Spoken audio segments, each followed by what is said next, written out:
I, Sidney Carroll Miller, I, Sidney Carroll Miller, do solemnly swear that I will faithfully execute the duties of the Office of Commissioner of Agriculture of the Office of Commissioner of Agriculture of the State of Texas. Hi, I'm Teresa McEwen. This is Austin's Calling, and we're here today with Commissioner Miller at the wonderful Department of Agriculture, and I'm very excited to be here. Thank you so much, by the way. Oh, glad to do it. I know you're very busy right now. Lots going on. So I just want to jump right into it. You know, I was at your swearing in. You kept saying agriculture matters. And I would love to just talk a little bit more about that, because I was blown away by it. There's nothing more important to me, and I think this state, than agriculture, because agriculture matters. It's a $100 billion industry to our state. You think it's corn and cows, but it's much more than that. We have olive groves, we raise citrus, it's shrimp, it's oysters, you know, it's a wine industry. It's a wide menu when it comes to Texas and the agriculture products we produce.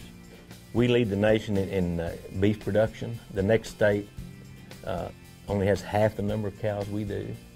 We produce enough beef in this state each year to make 18 billion hamburger patties.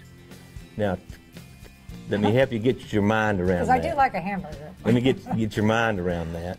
If you laid those hamburger patties end to end, they would circle the earth 400 times. No. Yes, that's how much beef we raise. And we produce enough cotton in this state to make, each year, to make 2 billion pairs of blue jeans. So that kind of visual image really helps you realize how big, how big this industry is. For years and years, agriculture has been the really cement that's really helped our state together financially. 1 in 7 jobs in Texas is directly related to agriculture. I think a better description of the department is with the Texas Department of Agriculture and Consumer Protection, because we are the protectors of the consumer. Oh, I didn't realize that. Well, we do the obvious that people think we do. Of course, we manage the organic program and make sure that everything's on the up and up there. And so when you buy a gallon of organic milk, a mother can be assured it doesn't have antibiotics or hormones in it. Or if you pick up a carton of eggs, we've inspected those. Also, when you pull in to fuel up your vehicle, TDA has been there, and we checked the quality of the fuel. We check the octane, make sure that if you're buying premium that you're not paying for regular, and that when you put 10 gallons of fuel in your car, that you get exactly 10 gallons. We certify those scales if you buy or sell gold. Wow. When you sit down in that taxi cab and that meter starts running, we're the ones that certify those taxi cab meters. And the obvious, the produce scales at the grocery store, but also where they weigh the semi-trucks, scales at the FedEx. We do all the pesticide. We oversee all of that in the state. So when an exterminator comes in your house, we've done background checks, make sure they're not a thief. We do education and we do the training and we do the testing and the certification. So you can be assured that they're not going to poison your pets or your children. We actually have a bank in the department, that we have an agricultural finance authority where we have specialty crops or entrepreneurs get started, or young farmers and ranchers that we help them get up on their feet and have programs for that. We administer 12 nutritional programs across the state. From our public schools, school lunch program, school breakfast program, summer feeding programs. When mothers found out that I was the one responsible for the school lunch program, without exception, they would get their finger wagging and say, I want to know why I can't bring cupcakes to my child's classroom. So we announced that we were rolling back every rule, every mandate that the Texas Department of Agriculture has created, and we're going to allow local school districts to make those decisions. Today we're here, and I'm announcing that I'm giving full amnesty to cupcakes in Texas.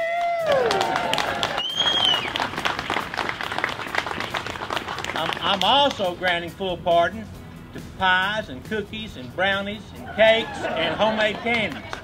It's important that our local schools have this control, but they still must comply with the federal nutrition standards. So as long as they do that, they'll be in good shape.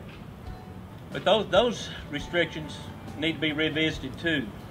Every 5 years, those child nutritional programs have to be rewritten, and they're up this year. But we're encouraging the federal government to take an example from Texas and let those decisions be made by our parents, our teachers, and our local school boards. We've been raising big, strapping, healthy young kids here in Texas for nearly 200 years, and we don't need Washington, D.C. telling us how to do it. The current National School Lunch Program is a total disaster. Last year, there was 1 million students opted out of the school lunch program. We threw away over $1 billion of food, went in the garbage. And that's taxpayer dollars. Yeah, so it needs an overhaul too.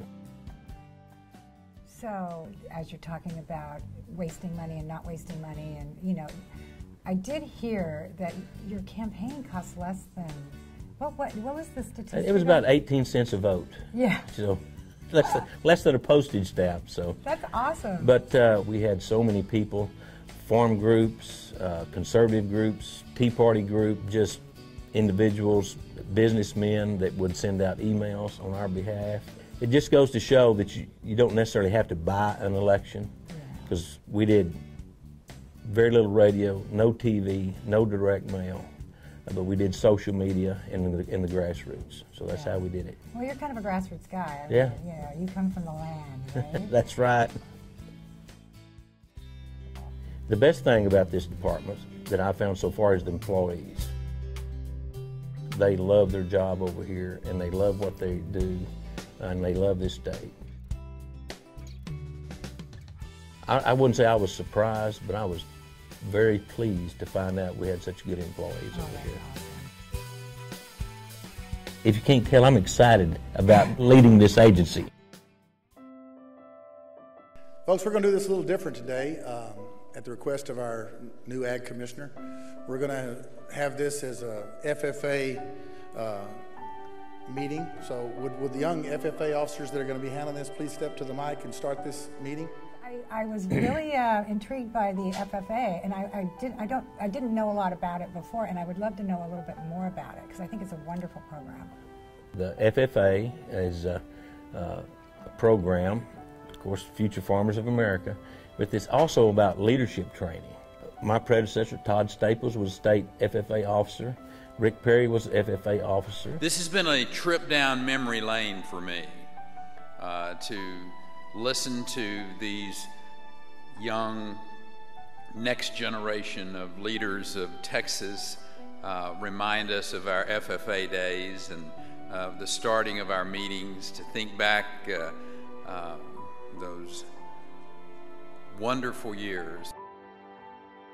It is a great leadership training program. They have state contests for that, extemporaneous speaking, chapter conducting like you saw, how to run a meeting. The chamber will come to order. We are now holding the swearing in of the 12th Agricultural Commissioner of the great state of Texas. They teach parliamentary procedure. So when I came to the legislature, I was pretty well versed on the rules. The rules of the House were very similar to the Robert's Rules of Order. Madam President, all officers are at their stations.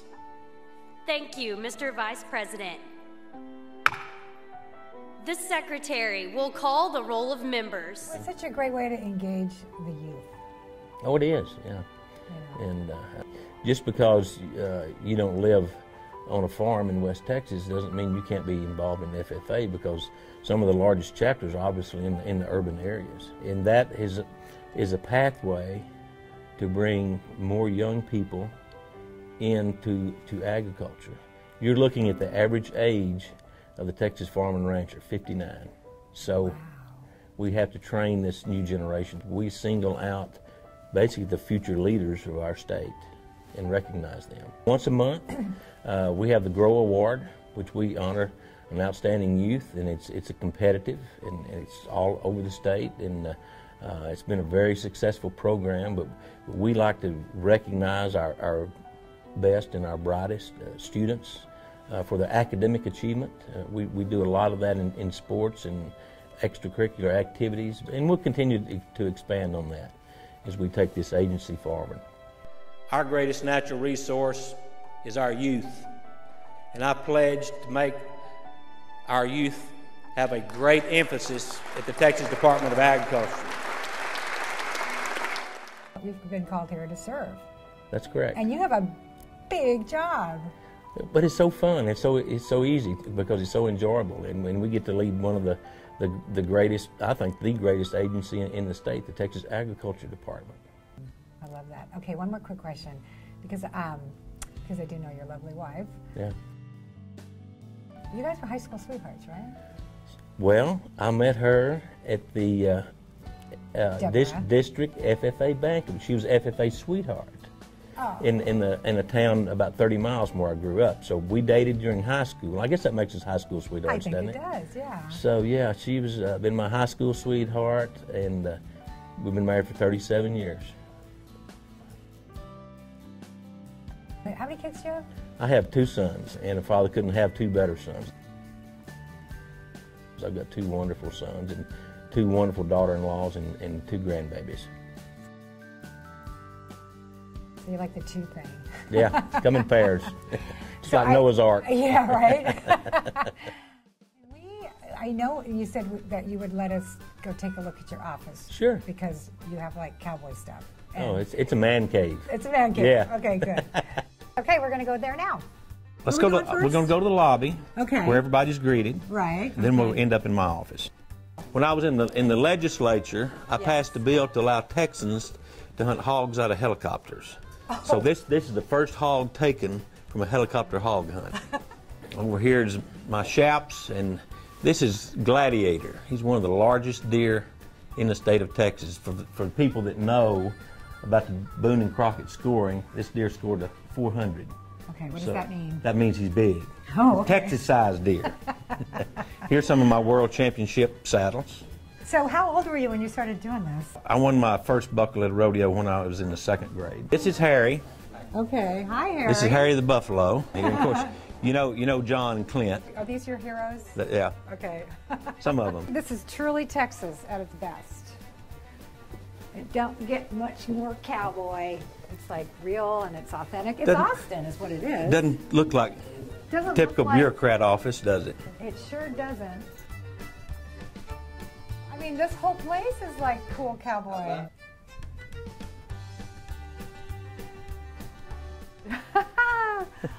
Wow. What do you think? Oh, where? Can you tell? That is the biggest couch I've ever seen in my entire life. Can you tell a man decorated it? And this is what I do. That's the. Okay, that's the tie-down roper. Ask you about that, but you were like the calf roping champion. I have won 9 world titles in the tie-down calf roping. Wow. So. You're a real cowboy. Yeah, I am.